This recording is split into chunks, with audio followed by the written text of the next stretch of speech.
the smiling face of happy memories, Pope Francis reminds us that hope does not disappoint, which he joyfully expressed through his bull of indiction.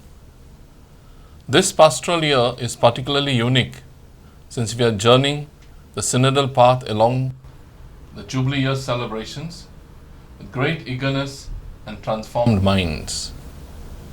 Our beloved Archbishop Philip Neri Cardinal Ferrand invites us to reflect further on the pastoral theme, Hope Does Not Disappoint Us, on a crucial area of prisoners, where hope often appears dim and lost due to the realities of their condition.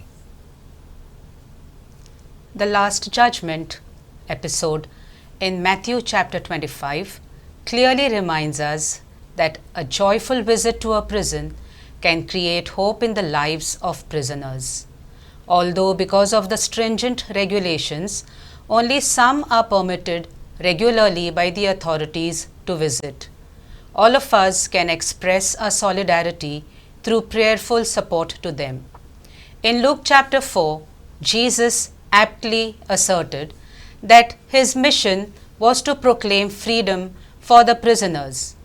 The Prison Ministry India Goa unit has been faithfully serving at all the prisons in Goa from 1997 and now particularly at the modern Central Jail Kolwale. The work of the last 28 years brought hope as per the clarion call of late Pope Francis, where he urges that every faithful and pastor should demand for dignified conditions in prisons and respect for human rights. The most agonizing aspect which cuts into the hopes of the prisoners is the repeated postponement of the hearings in the courts. It is very frustrating to them. Quite often, the prisoners are either not informed about their hearing or the regular system of postponing the hearings due to non-appearance of court officials or the backlog of cases. This slow legal process leaves the under trials to languish in prison for long years before getting bail or conviction.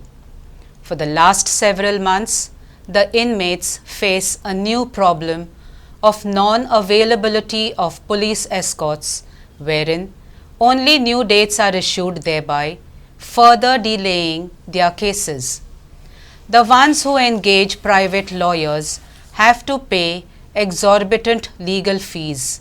This year, we plan to form a legal cum counseling cell for the benefit of the inmates. Moreover, many prisoners encounter rejection and abandonment by the family and friends.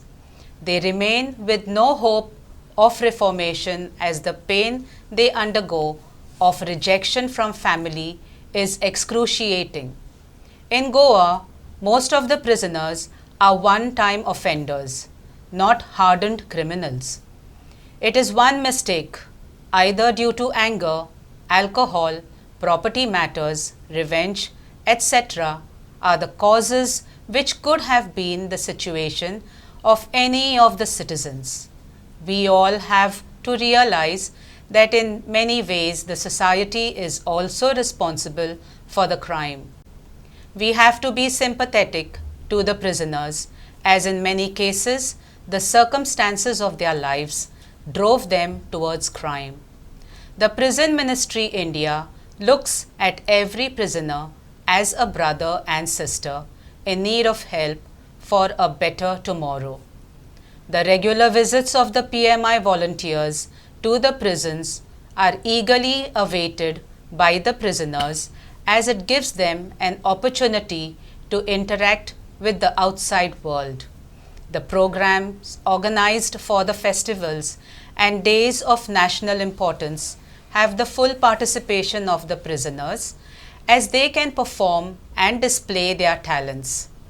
The distance education program offered through National Institute of Open Schooling and Indira Gandhi National Open University enables many inmates to complete their diploma, graduation and even post-graduation courses. There are instances of great hope wherein some prisoners went in as illiterate persons, but after reformation, in completion of their term, left the prisons as graduates.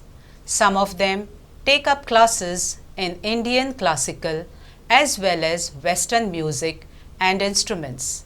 The prisoners are assisted to seek furlough and parole by giving surety amounts to prepare them for future integration in the society, and those rejected and abandoned by their families are provided accommodation after ascertaining their suitability. Having heard all this above, we certainly will question ourselves, what can I do? We as a community have a responsibility to generate hope among prisoners and their families.